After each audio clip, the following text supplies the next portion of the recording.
Who says the wet head is dead? Fresh out of the shower, I was thinking about 2021, those that have succeeded and those that haven't succeeded, and lessons learned from all of that.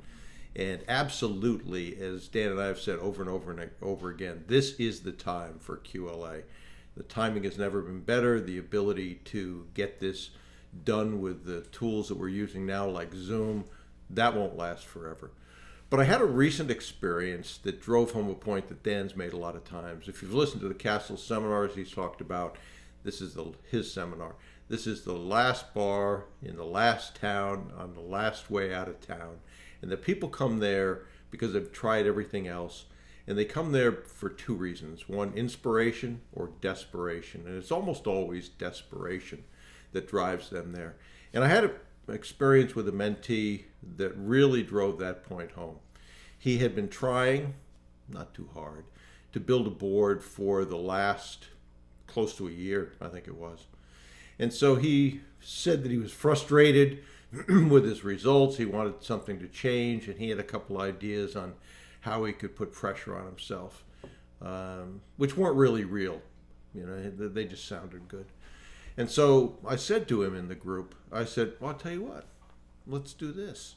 If you do not have a chairman by January 10th was the date we gave, we're going to kick you out of this group. And he got nervous. You could see he sweated. He said he felt sick to his stomach, but he accepted that challenge. And son of a gun, in less than a week, he had secured a chairman. I asked him what he attributed that success to, and he said a lot of the things that are true, but not the major thing. He said hard work, focus, doubling my output, all of those things are true. But the big one was inspiration or desperation. In terms of him, it was desperation.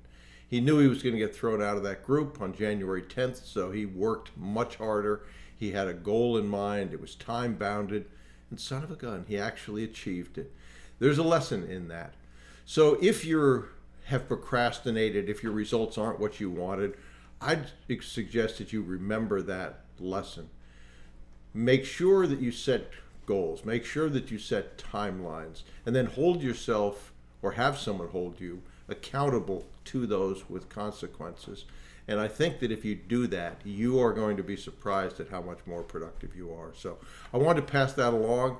All the material is either on Dan's website or my website, some of which is paid, some of which is free. So there's no excuse for not having that information, whether it's the Castle seminar in Dan's case or the boot camp recordings in my case. But I'd encourage you to remember that recent lesson. Took close to a year with no results, and in less than a week, he ended up getting his chairman when his feet were to the fire, and he took the actions such that he didn't have the negative consequence on January 10th. So good lesson to learn. I would ask you to go and look at 2021, write your goals. I've done a YouTube and a podcast on affirmations and how to make them most successful. I'd encourage you to go look at those, but make 2021 a different year if you've been disappointed with the previous results. This environment will not last forever, so take advantage of it or you will kick yourself later on.